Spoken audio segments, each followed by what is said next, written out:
السلام عليكم البنات، كي دايرين؟ لاباس عليكم بخير؟ نتمنىكم تكونوا كلكم بخير وعلى خير. بغبورات هادو غبرت الغبره ديال بصح. كي دايرين مع الصحه؟ نتمنى يا ربي تكونوا بخير. المهم البنات، جبت لكم هاد الفيديوهات ديال الكورجيت. المهم ماشي المهم شي حاجه بسيطه وصافي. هنايا البنات شط لي هاد الكورجيت، ما خصناش نلوحها، غادي نغسلها ونقيها مزيان ونحيد ليها هاد الريوس هادو اللي في الجنب، وغادي نديرها البنات تسلق. من بعد البنات ملي تسلقات ليا الكورجيت ديالي، ها هي حيدتها ولحتها مباشره في الماء بارد. من بعد غادي نديرها في واحد الشبيكه البنات، تسقطر ليا داك الماء.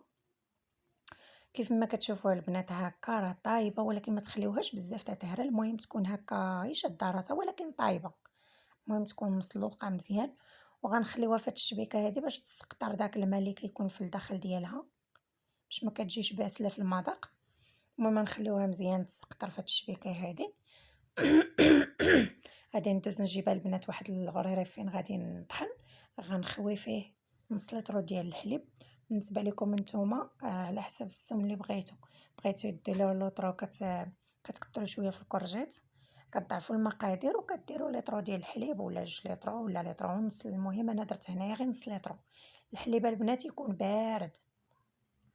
المهم هنايا غادي نلوح هاد الكورجيت هادي كامله في هاد الغريري هذا اللي غنطحن فيه، ودرت فيه الحليب كما قلت لكم ضروري يكون الحليب بارد.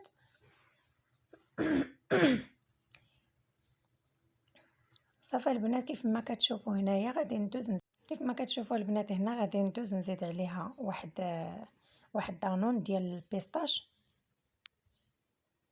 بالنكهه ديال البيستاش البنات كيف ما كتشوفوا.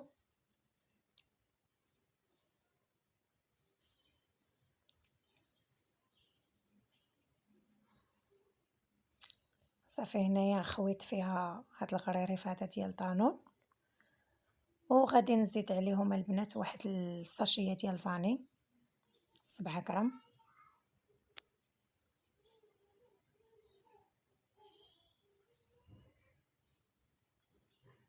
بالنسبه لكم نتوما البنات، بغيتو ديروا هاد الفانيا ديروها، ما بغيتوش اللي كل واحد الذوق ديالو. صافي هنايا انا خويت دانون وزدت عليه الفانيا والحليب والكورجيت. هنا غادي ندوز نزيد عليه 3 المعالق ديال السكر. بالنسبه لكم نتوما بالنسبه للحلاوه نتوما اللي كتبغيو. انا هنايا درت 3 المعالق حيت ما كتعجبنيش بزاف الحلاوه، درت انايا 3 المعالق.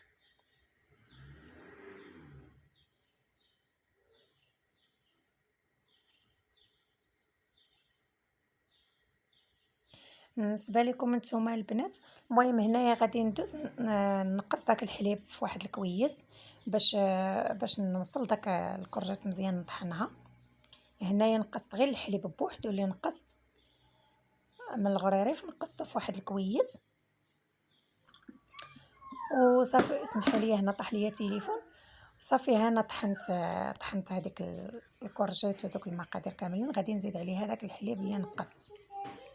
هنايا غادي نعاود نخويه فوق داك العصير اللي درنا